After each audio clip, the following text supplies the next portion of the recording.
तो चलिए, good morning friends. क्या आप भी अपने जो छुपे हुए टैलेंट को है आप पहचान नहीं पा रहे अभी तक, और आपके टैलेंट का कोई और फायदा उठा रहा है? तो दोस्त, आज का सेशन आपके लिए है। नमस्कार दोस्तों, मेरा नाम इंद्रपाल सिंह, एक digital network marketing coach and business consultant. लेकिन हाँ, अभी तक आपने अगर यूट्यूब चैनल सब्सक्राइब नहीं किया है तो जल्दी से इस चैनल को सब्सक्राइब कर लीजिएगा, क्योंकि यहाँ पर एक से एक बेहतरीन नॉलेज आपको मिलने वाला है। और कई रिकॉर्डेड पड़ा है, अगर कोई मिस हुआ है तो वहां पर आप देख सकते हो। तो चलिए, विदाउट डिले हम स्टार्ट करते हैं। अभी हम आपको बताएंगे, पब्लिक स्पीकिंग का एक पार्ट करेंगे, क्योंकि जिसको बोलना नहीं आता दुनिया में उसको समझो कुछ नहीं आता है, और वो कहीं नहीं जा सकता, किसी ना किसी के अंडर में हाथी की तरह काम करेगा।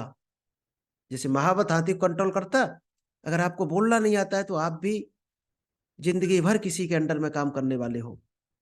तो दोस्त, ये पब्लिक स्पीकिंग का सेशन जरूर देखना, आपके काम का है। चलिए, 31 तक हो चुका है, आज हम 32 और 33 पार्ट करने वाले हैं पब्लिक स्पीकिंग का। ध्यान से सुनना, एक एक पॉइंट को नोट करना। जो अभी तक आपको पार्ट मिल चुका है, पार्ट 1 से लेकर पार्ट 31 तक, अगर एक भी पार्ट आपका मिस हुआ है तो इस यूट्यूब चैनल को सब्सक्राइब कर लीजिएगा, क्योंकि यहाँ पर आपको 1 से लेकर 31 तक पार्ट पड़े हुए हैं, जो बहुत कुछ दिया गया उसमें। अगर आपने ये पार्ट ध्यान से देख लिए एक एक करके, तो शायद है आप जान जाएंगे पब्लिक स्पीकिंग की ताकत कितनी बड़ी है। क्योंकि बिना बोले आप दुनिया में कुछ भी नहीं कर सकते। नॉलेज भी आपके अंदर भरा पड़ा है, तो आप दोस्त बोलकर ही बताओगे किसी को। तो बोलने की टेक्निक जरूर सीखना।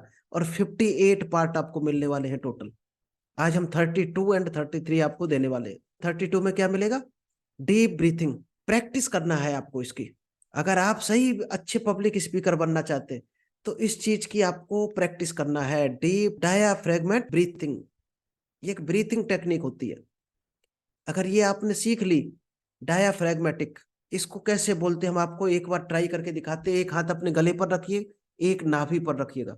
अब आप बोल कर देखिएगा।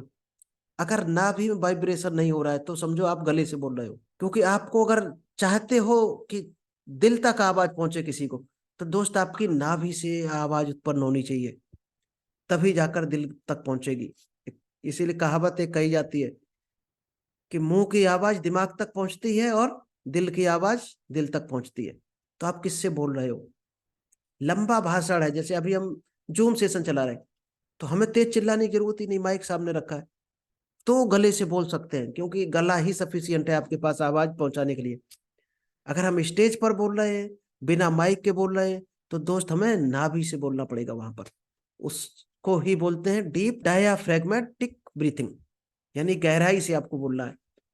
गहराई से बोलोगे तो आपकी आवाज गहरी उतरेगी लोगों में। तो 32 में इतना ही था, केवल ब्रीथिंग की टेक्निक थी।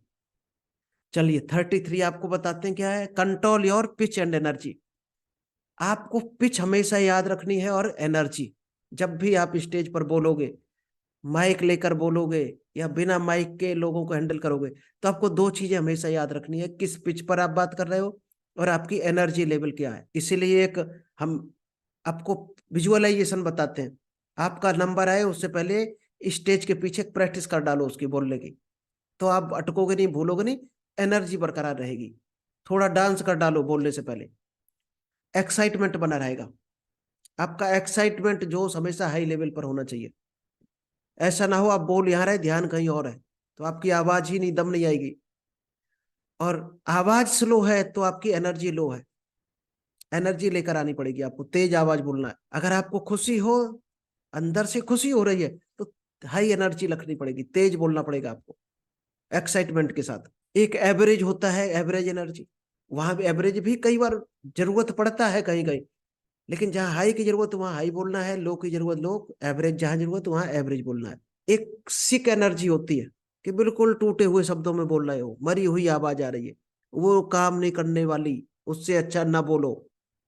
एक एंग्री वाली एनर्जी होती है कि आप किसी से गुस्से में बोल रहे हो, तेज बोल रहे हो, ऐसा लग रहा कि आप किसी से नाराज हो रहे हो, तो भी काम चलने वाला नहीं है। आपको तीन ही एनर्जी में बोलना है, हाई मीडियम लो। इन तीन के अलावा कोई एनर्जी काम नहीं करती। हाई बोलोगे तो बेहतर रिजल्ट आएगा। चलिए, आई होप आपको ये पसंद आई होगी टेक्निक। आज हम यही दो करते हैं पब्लिक स्पीकिंग की। जी आलोक जी, बताइए। हेलो। जी। आज के दोनों सेशन अच्छे थे। आदमी को बोलना चाहिए, समझ के बोलना चाहिए। और जो आदमी अटकता है या टूटे शब्दों पे बोलता है, वो या तो नेगेटिव में होता है या फिर पॉजिटिव में होता है। ठीक है, thank you sir. Thank you, okay, thank thank you, you. Thank you.